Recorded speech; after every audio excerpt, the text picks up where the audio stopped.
नमस्कार मित्रों, हम पढ़ रहे थे भाषा के बारे में। भाषा के बारे में हमने पढ़ा और भाषा के बारे में पढ़ा, भाषा के रूपों के बारे में पढ़ा और विभिन्न भाषाओं के बारे में पढ़ा। अब इसी अध्ययन क्रम में आगे बढ़ते हुए और हम उसका पहले आगे बढ़ने से पहले उन्हें कुछ ऐसे मुख्य बिंदु जो अध्ययन कर लेते हैं, उनका जो भाषा और भाषा के बारे में हमने पढ़ा था। हम अपनी बात एक दूसरे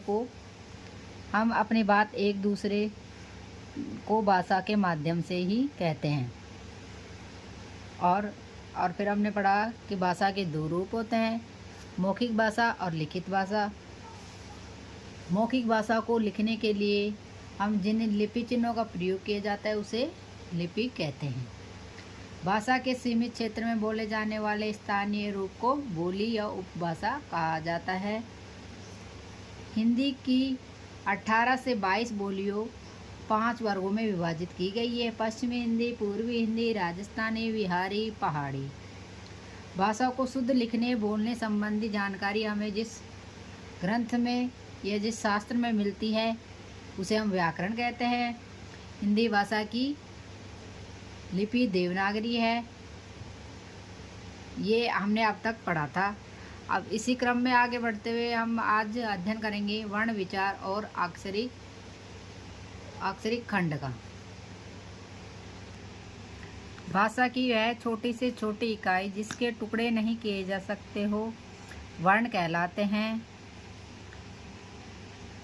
जैसे इतना छोटा टुकड़ा भाषा का जिसमें कि हम और टुकड़े नहीं कर सकते, वो वर्ण कहलाता है साधारण सी भाषा में। जैसे एक शब्द देखिए, एक शब्द है पीला। पीला शब्द यदि के टुकड़े यदि किए जाएं तो इसके होंगे पी प्लस ला अर्थ, और यदि पी और ला के भी टुकड़े किए जाए तो होंगे पै छोटी बड़ी की मात्रा तथा लय और आ की मात्रा। तो क्या बनेगा?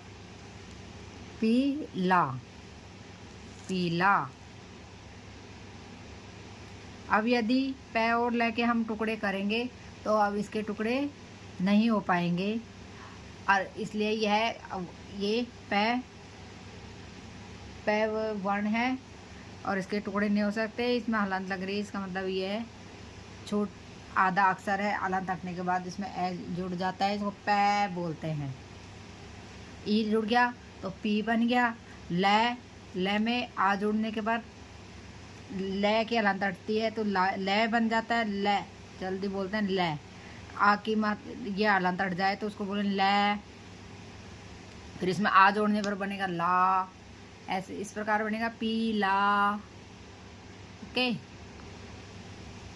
इस प्रकार व्यंजनों के मेल से वर्णों के मेल से शब्द बनते हैं, शब्दों के मेल से भाषा बनती है। इसमें स्वर और व्यंजन चिन्ह होते हैं। 2 वर्गों में बांटा गया है इसको भाषा को, जिसमें स्वर होते हैं, स्वरों की मात्राएं होती है, व्यंजन होती है, व्यंजनों के साथ मिलकर शब्द बनाए जाते हैं।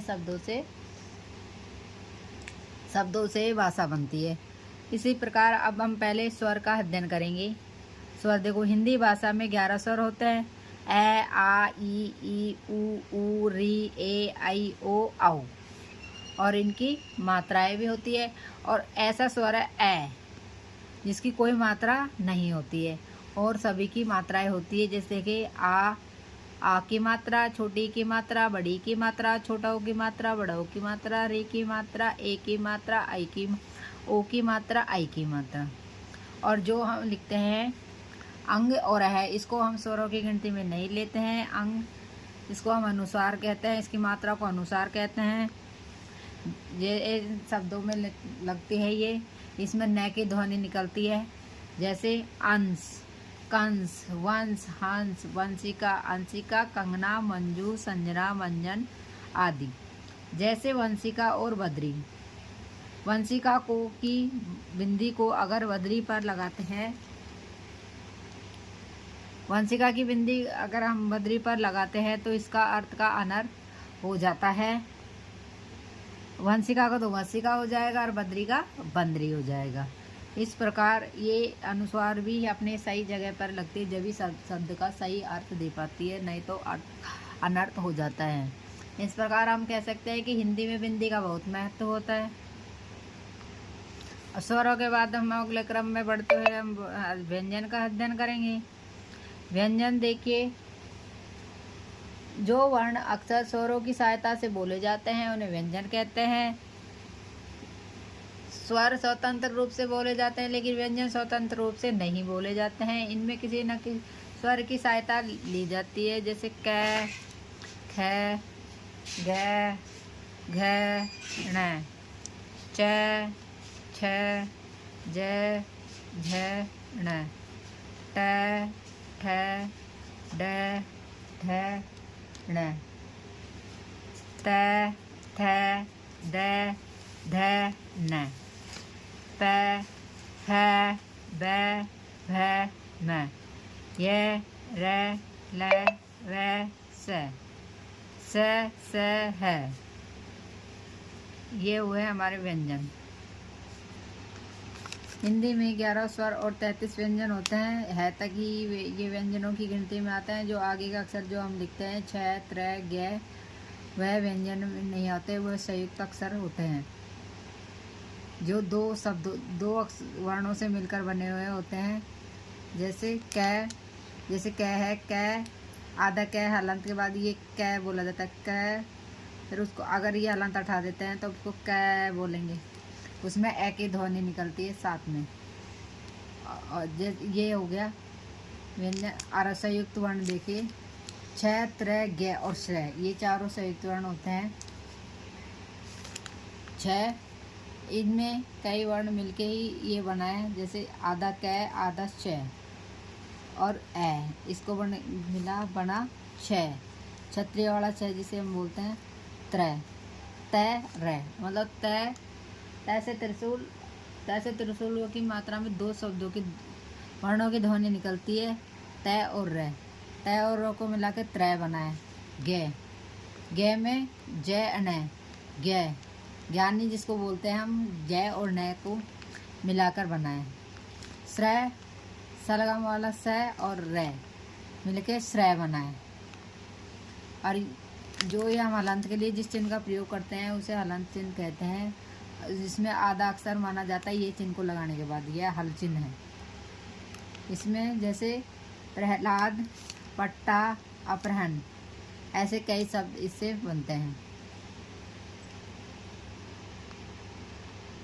व्यंजनों के क्रम में आगे बढ़ते हुए हम देखेंगे कि हमारी हिंदी भाषा में खुद के स्वरों के अलावा, वर्णों के अलावा ऐसे बहुत से वर्ण हैं जो अन्य भाषाओं से लिए गए हैं, जिसे ग्रहित वर्ण कहते हैं, यानी ग्रहण किए हुए वर्ण। दूसरे भाषाओं से ग्रहण किए हुए वर्ण ग्रहित वर्ण कहलाते हैं। ओ जो वर्ण है वो ग्रहणित वर्ण है, जो अंग्रेजी भाषा का है, जैसे क, ख, ग, ज, फ।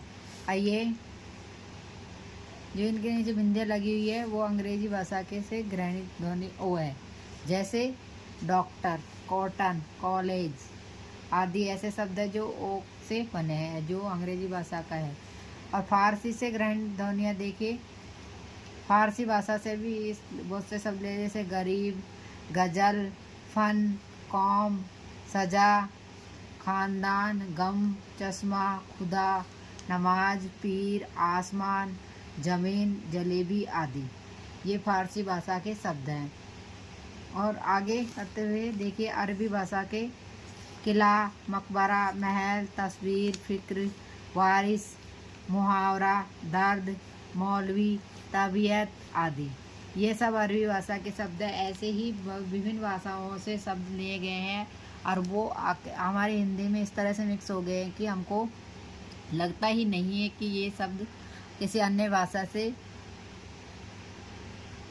से आए हुए हैं, क्योंकि हमारे बोलचाल में इतना आ गए हैं, ये घुल मिल गए हैं ये शब्द कि हम रोज़ इन शब्दों का प्रयोग करते हैं, तो हमें इन शब्दों का ऐसा लगता है कि जैसे ये हमारे ही हिंदी भाषा के शब्द हो, लेकिन ये अन्य भाषा के शब्द हैं। धन्यवाद। Please like and subscribe. फिर मिलेंगे अगले वीडियो में। धन्यवाद।